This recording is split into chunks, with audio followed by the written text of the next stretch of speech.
captain of IMC Nation, founder of Ninth Limb Yoga, and this is Elements of Azd's Game. Pick up dating. I forgot the dating hashtag.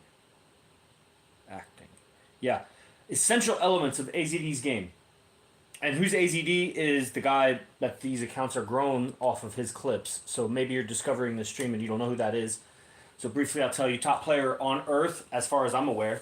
And I'm aware of more than probably what you're aware of, as far as who's a player and their real results in life. And that's who I live with here in Las Vegas now. We lived in San Jose, California for a few years, where he lived for like 30 years of his life. And then we moved here 6 months ago. So, little time capsule for everybody.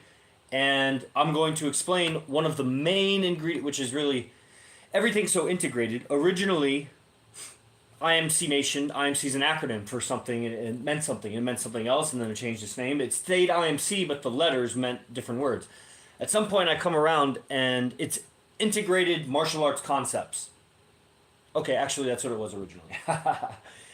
Later, as a worldwide movement of philosophy, instructions about life, dating, communication, the mind, things like that, became international mental concepts or integrated mental concepts. A lot of words are just interchangeable. And so integrated mental concepts. So integrated, like joined together, woven together, interrelated. The habits and techniques and teachings and everything here that makes up what is now AZD's teachings in his library and what he teaches, they're all integrated. All his stuff is integrated. So it's not, one thing isn't really separate from another. It all matters in the end. But what really matters to get started is just to recognize who he is and how good at game he is. It's so good. Really, really good. It's not just communicating with him in regular situations. His ability really comes to light when a beautiful woman comes around. And the more the merrier. It is his character and beliefs and mode of operating, how he decides to operate or operates, because how much of it do we really decide? So much of it is just a habit. But that's the thing. Everybody operating out of habit, where'd you get those habits? Who modeled it for you? Who did you mimic? Where did you learn how to interact with women, to interact with money, finances, your own physical body? Like, where did you learn to do that? You think it's just you, but anybody that's anywhere on the personal development path, just even the very beginning, should be able to recognize that. And that's usually what gets people started on personal development. It's like, why the fuck am I this way? Like so. Did you ever think, why are you that way? Or everybody on the Zoom. Or for myself, why am I this way? Or, better, more accurately put, why do I act this way?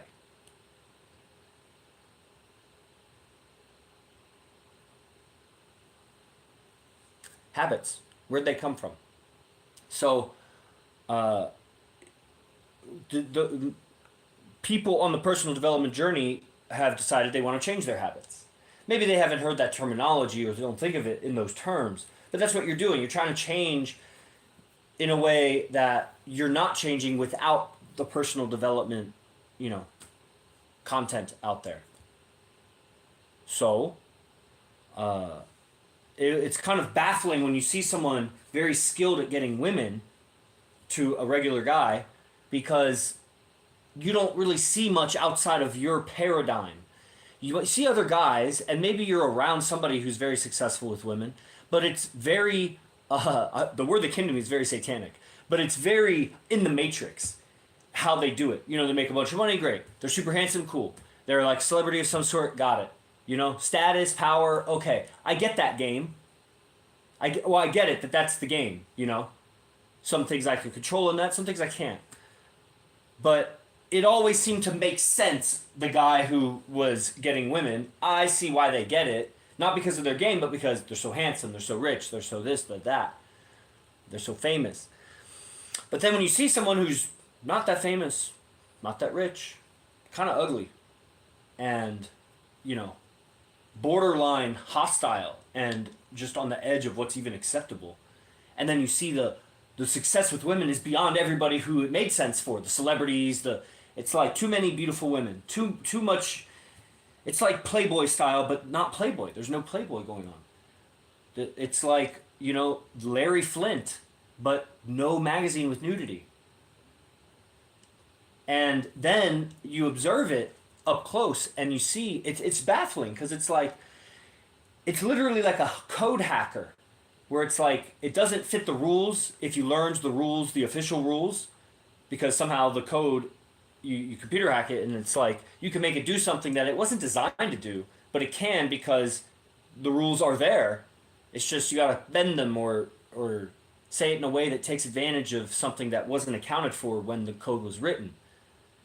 Or something like that.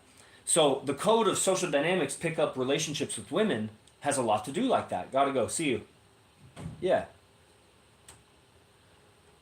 That's amazing.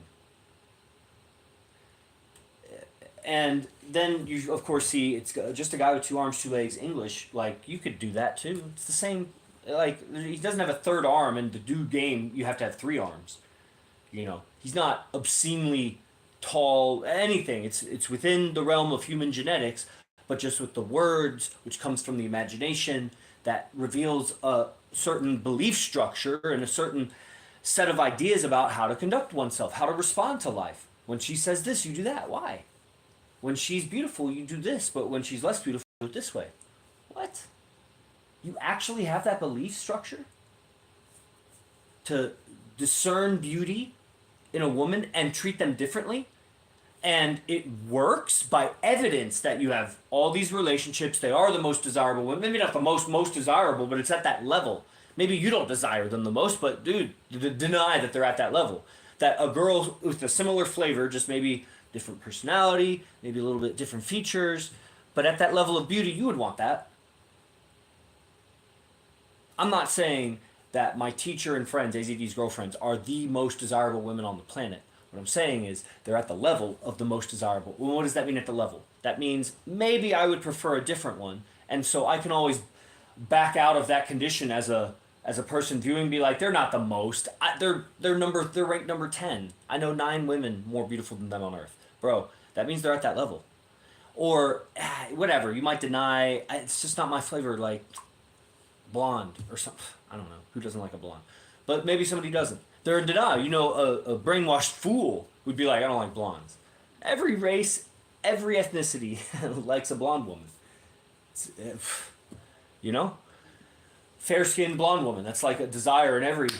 So why? That's genetic, bro. Deny it. Like, what the fuck? You're trying to overwrite your DNA story with some mental story about why you wouldn't be into blondes or something. And that's where people are. They're in a matrix of their own words and stories that have been told to them. That's where people get the information. Act this way with a woman. Act that way. Do this. Do that.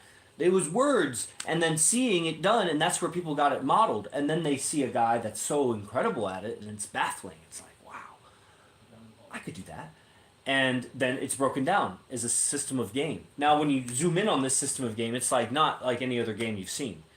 Yeah, there are some similarities with the more successful pickup, mystery method and whatever. Like the similarities are here because it was learned from that. But there's so much else other than that. That's like, I don't know a good analogy for that, but it's more quantum. It's more imagination, mindset. It is inner game. With the proper outer game, just structure of seeing how to interact with women, that makes them attracted to you, that makes them comfortable with you, that makes them seduced by you. There is a general structure you can look at that works with that. But then the actual how to do that is so infinite. So many for example, the first step in pickup would be to open a woman. You got to open the conversation with her. It starts with, you're not going to seduce a woman from 0 to hero, never exchanging words. So at some point, it's going to start. And now that you know that that's the absolute structure, there's no way around that. You can't miss step 1 of courtship. Open the conversation, open the communication, open it so that you're not connected. Connect the communication and open it so that it goes both ways. Not just you're saying hi and she walks away. You didn't open her. You say hi, she says hi back. It's open. It's got to start there. Now that you know that that's an unavoidable step, cannot avoid it in courtship. You want to find a wife, you want to have 1,000 girlfriends, you want to whatever with the opposite sex. It starts with the open. Now, you can't avoid that. There's infinite ways to do it. Infinite. How many ways can you open a conversation with a woman? You know? So, knowing that there's infinite ways, AZD comes in with the teachings, all these imagination mindset teachings, so that you can access the right decisions that are the best openers. Not because they're so premeditated, but because you learn to tap into the moment and then artistically express in a way that aligns with the structure of how it should be done. Mystery's method and evolutionary psychology, and how openers are done, how demonstrations of value are done, how it's everything. How to qualify a woman so she feels unique, how to build comfort, trust, rapport, and connection with a woman. And when we're talking evolutionary psychology, we're talking the traits and characteristics that have made life succeed up until now, regardless of alien engineering or God intervention 6,000 years ago or whatever. Since then, the code of relationships that has resulted in the human race flourishing is what's programmed, hardwired into our evolutionary psychology. So to understand that, it's just to understand the direction of the current, to feel the river flowing, because the DNA river is getting us to do this, and this is what works. When we find big titties attractive, there's a reason. When she finds power and authority attractive, there's a reason. And it goes back to genetics and how humans proceeded through evolution. So they're the winning indications. The indications that more than the other indications would indicate that that person's going to survive and thrive well. In men and women, it's expressed differently in men and women. What makes a man look like he survives and thrives well is different than what makes a woman look like she survives and thrives well. Everybody has good hygiene, everybody's groomed, everybody's this and that. There are commonalities, but it's the differences that attract. I don't need to talk about how I'm so similar to a woman if I'm going to talk about dating and attraction. It's the opposites. I'm also super, super similar to chimpanzees. But it's not... The similarities are informative. But it's the differences. If I really wanted to understand chimps, I would have to understand how I'm different from them. To what to do with them. Right? So you need both, actually, similarities. But what you need is discernment. What's similar, what's different between men and women. So there's the DNA code, and it's called antiquity, like the history and beyond.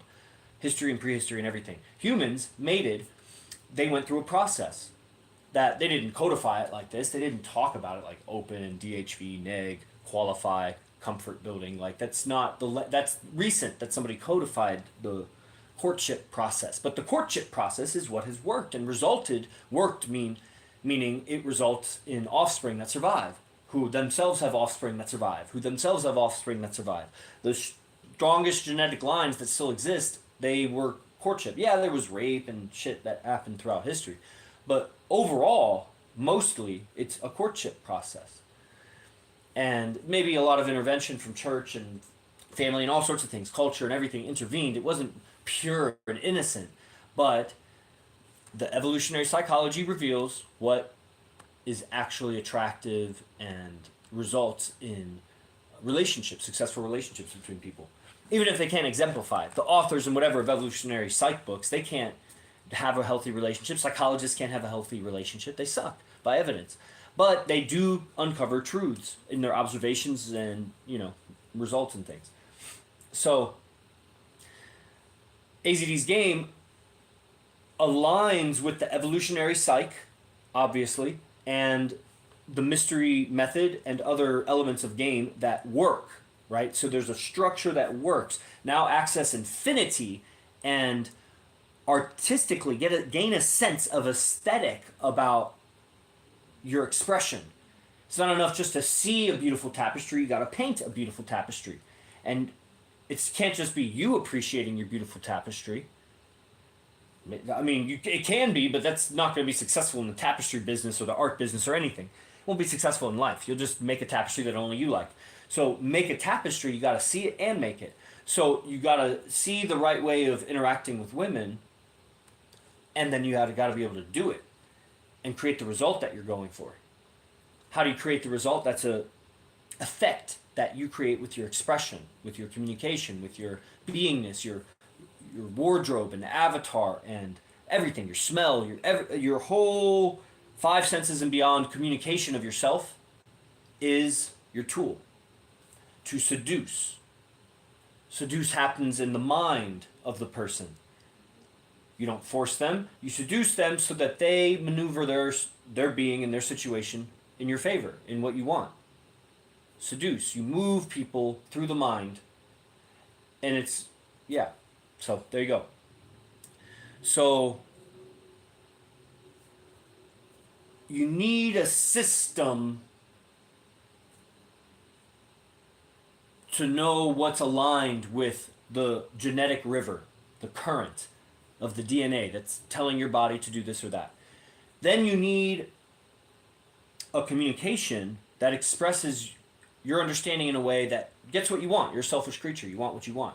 So it's not enough just to know the evolutionary psyche. You got to know what to communicate to make it work in your favor. Otherwise, you're just a nerd who read pills on evolutionary psych and mating psychology, but you can't get the result. Where's the result? The result is in everything. That's important here. So then, to get the result, it's one thing to know the system of how to do it. Let's say you have a pickup structure and you know how to run some pickup and you get some results with women. Now, you may not be being authentic. Probably not. Because, and this is regardless of if you learned pickup or whatever. Guys that didn't learn pickup, they're still not being authentic with women. They'd be saying totally different things if they're being honest and authentic. And, honestly, when I meet a beautiful woman, I may want to say some absurd things that put my foot in my mouth. So it's not honest in the sense that I'm saying rude things. It's honest because I know the score. I know what's happening. Okay, she's there. I'm here. I know how she's going to perceive what I'm going to say to some degree. So I shouldn't say this or this or this. When I mean this, I don't need to be literal because honestly, I know better. So it wouldn't be honest of me to be literal. I need game. I need understanding of her psychology. So what I say, well, it gets her to do what I want. Now, ethically, in the long term, if you're getting women to do what you want and it lowers their survival, then you have some checks and balances to measure in you. Is it worth it for you? At higher and higher levels, it's never worth it for you. You don't drop a woman's value to get with you for your own sense pleasure, because that's stealing. Why are you stealing her value? She's supposed to take your value. That's what I'm actually offering. She's offering her replication value, but I can't make it so that she survives. Now, if she comes around, she, does, and then later she leaves and does some things that tries to steal my value, not what I'm willingly give her, but destroy my reputation or something like that, then I will take from her value.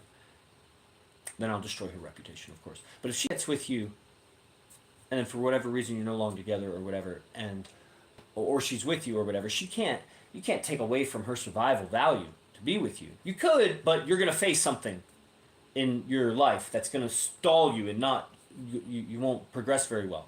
Because the code of ethics is, again, it's like the code of pickup. Like, I didn't write these rules. So I just got to adhere to them. It's not in my control. So courtship, it's not in my control that I'm going to have to open the girl if I want to have some sexual relationship with her, because you can't not. So I can't avoid that rule, so I got to figure out a way to do it. And so I didn't write the code of ethics, like what right and wrong is. And so if you do wrong, you'll feel bad. And sometimes people do wrong before they even know that it's bad. And then they find out it's bad, and then they'll feel bad about it, but that's called ignorance. So I didn't write the rules of right and wrong. But if I do wrong, I feel bad. If I do right, I feel good. So if I want to feel good, I should just learn the code and do it. And any ignorance, that's got to get eradicated. It's not going to eradicate just because I complain about it. I got to stay present, be aware, because you can catch things as you do them. And then there's a certain level of unconsciousness that may always be there, but that's what you're seeking to wake up. But you got to stay as aware and present as you can now, so that you catch your mistakes sooner before you make them, as you think them, or before you think them. You start to get more and more aware of your process that leads to, out ethics or good ethics. Then that's necessary, again, an ingredient on this path. And I started this whole talk with the ingredients for Azd Game. Terrible title, because I barely talked about that. I was all going to talk about the private moment. And this is a process passed down to Arash from his teacher, Manu, his late teacher, acting coach. And, great individual. From everything I hear, Manu Chipo was incredible. And there's a whole lineage there that we won't get into. But this technique is the first in a series or chain of techniques that build on each other and are integrated with each other. So it doesn't have to go in a linear way. You do kind of circle back, and they all improve each other. For example, after private moment would be communing with nature. It doesn't have to be the second one. It could be throwaway monologue. So let's say throwaway monologue and communing with nature. When you do each of those, your private moment gets better. You actually need the private moment to do those. But you could feasibly do those without doing a private moment. It could be your first thing. You could start with the communion with nature. It just wouldn't be that good. It seems that private moment should be first. And the others can more or less go in a certain order, but they don't have to. But it starts, the practice here starts with first relaxation on your own time. You figure out how to relax. And, there's lots of ways, actually, that you can be taught to relax. But you got to learn to relax if you want to have a successful private moment, or you're going to be a nervous wreck up there. Man, is that going to be a struggle. And then what? Then what's the private moment? You're in a room. I don't think we've ever done one outside. You're in a room, and you have audience members, audience of your peers, people on a similar path to you that can give you good assessment about, what you're doing. And here we have IMC Nation. So 32 guys have moved across state lines to Las Vegas. And not all 32 will be there. Maybe like 10, 12, I don't know. But not all of them. And we have a big room and good cameras and mics and TV screen and everything. And a guy will set up a little stage for himself. Some props, maybe some things from home, whatever. And then timer set for 15 to 20 minutes, depending on the person. And we all sit in silence and watch this person live. They just live and pretend we're not there. And as they do that, tension is revealed to the person. They have tension that they've never been quietly evaluated or quietly observed since they were a baby and not even aware. So they've never been just quietly observed on their own and given feedback about their beingness, because they were actually working on their beingness. Again, this is later in the stage of personal development. You got to be aware of so much to even seek or desire to improve your beingness, your presence, your social presence. So as you do this, it deconditions it's called acculturation. Acculturation, basically how culture conditioned you. So it's kind of a circular statement to me. It deconditions your habits, your social habits, your breathing habits, your posture habits, slowly in some cases, but it will depends on your feedback and then whatever your awareness becomes aware of as you do the exercise. But any awareness you gain is awareness you didn't have, and you were acting out of a habit learned, and it's under your awareness. You're not aware that you have that habit. So you become aware of your social habits. Or better, you become aware of your beingness habits. Your social habits will become more obvious when we're in field. In field is when we go out. And then when we debrief about it the next day, talk about, what it was like our night out the night before. And that is this path of deconditioning and realizing the truth of the success and failure of our habits socially. It's a good way to put it, right? We're deconditioning and becoming aware of the success or failure of our habits, socializing and mating. And it's very, very important, this thing success, meaning just the measurement of what are you going for. And then we need references, because somebody might say, well, I'm going for it to be happy. And then say, I'm happy in my life. And it's like, okay, well, Maybe you need somebody outside of you to point out that you're frowning, that you sound down, that everything about your expression doesn't appear happy. If we asked a bunch of strangers to evaluate just based on your sound and body and word choice and everything, are they happy? Now the problem is most people are slaves, and they're slaves in ways they don't even know they're slaves. That's the slavery of it. Most of the slaves think they're not slaves. And good luck convincing them. You don't need to convince them. The only thing that will convince the person is their own awareness, their own observation. But there's so much muck in the way. They'll interpret one thing another way. That's why they'll interpret we go to strip clubs and it's like, well, you worship strippers. Bro. I'd have to explain it in a certain way so that you get it. And it's like talking to a baby. It's like goo goo gaga. Talking to a kindergartner about it. And honestly, it's not worth it to explain it to people. If you don't see it, I don't need to explain it to you. Come for other reasons. Learn the obvious result of game here. The ability to communicate, influence, the brotherhood, the integrity, the logic in the ethics, and how everything is explained. And it's not just AZD, it's a mastermind also that contributes. It's mostly AZD, but people have explanations of their own discoveries. They have questions that create new understandings about things that were people, just probably hasn't been talked about ever on Earth. We're at the cutting edge of the human consciousness here on this Earth. And, success is the proof.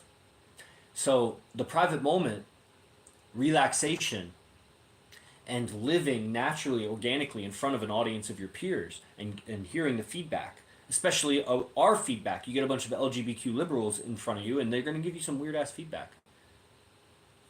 Get a bunch of elderly people, pre-World War II, black and white, fucking wrinkled, and they're going to give you totally weird feedback about. So, who are the people you're getting feedback from is very important in this. And if you do it right, then you get feedback on that path in the direction you want to go with your evolution. And that's really rewarding because you want to go in that direction so you get better at that. And it's an essential ingredient to what we do here. It makes sense with all the evolutionary psych and everything, and what's attractive and seductive to women. Because when you can calibrate to that, now your beingness at a deep, deep level becomes molded and tuned to the kind of expression that's attractive and aesthetic, as an artist. Beautiful. Beautiful not just because, like a female figure beautiful, but beautiful because the rhythm of your movement, the rhythm of your speech, the quality of your expression, your posture, your color scheme, your wardrobe, your everything, your emphasis in things. Everything becomes captivating and gripping. And that's essential in this game because you're capturing the attention of a woman and then guiding it, leading it. She submits to your leadership. You can't force her. That's different. That's a different kind of submission. That's not what I'm talking about. You submit by dominating her mindset because yours is so much greater. Hers just... it goes into your mind. It's like your sperm goes into her egg, her mind goes into your mind. That's how it happens. Yin yang. But not into my mind like I'm always thinking about her. Into my mind in the sense that my understandings of the world are so big, you need to fit yourself in my paradigm. I have an understanding of the world you need to fit in. I'm not going to fit into your understanding. I'm greater than you. That'd be like the sperm coming along and the egg is so tiny and it tries to go inside of it. That's a woman trying to get with a man who has a bigger paradigm about life than her. She needs a man with a bigger, better paradigm. Mindset. It's all inner game. And it's what works. Okay? Everybody, so long explanation for the private moment. This is amazing. Amazing. So we have a private moment today. Sultan's doing a private moment. And I distributed the link to all the people that are on the daily class. So get on the daily classes if you want. 10 a.m. Straight game, mastermind, ethics of players. The science of dating for warriors. For urban monks. For unplugged bad motherfuckers. That's the daily class. It's called The Game. It's $97 a month. You get a ton of recordings and all the information you need to become the top player in your neighborhood, in your area. Nobody will have an advantage over you when you have this information. And that's the beauty of it. You could be anywhere in the world and learn this information. And it'll change how you behave, and that'll change your results. And that's what it's all about, results. That's why 32 men moved across state lines in the last 6 months. And most of it was in the first 2 months. Just pick up and move. Change everything. Inform everybody. Because the shit works. You could deny it, but 32 people don't deny it. I mean, that more than 32 people deny IMC Nation, but there's... they'd have to. Because if it worked, then why aren't they in it? There's a reason why they're not in it. Because it's a very touchy subject to get better at dating and women. And all of the components that get to really getting better. Not like... Remember the guy that gets he's the celebrity and he gets girls and it makes sense why girls would go for the rich guy or the famous or the powerful or the bodybuilder or whatever. It makes sense why certain dating coaches are more popular, more widely accepted. They're more politically correct, easy to digest. They fit in the paradigm of why people think men should get women or women should get with those men. And so when you see a paradigm shifting anomaly of human culture, you got to push that away or join. And when you join, it invalidates everything you've done and everything you thought you knew. And that's uncomfortable. Yeah. And people act real dumb when they get uncomfortable. Again, the private moment. You learn to relax in front of an audience of your peers. So you notice discomfort inside of you. Very, very important for this game. To notice discomfort. So Tony K is moving to Vegas. That's great. Get on weekly dues. I'm sure after a few months, you will be asked if you want to do a private moment. You'll learn this game, learn to calibrate, tighten your lifestyle, and it's inevitable. And that's an amazing. Born again after that first private moment. Okay, everybody. I'll see you on the next one. J Guru Dev. Be the best. Fuck the rest. Os.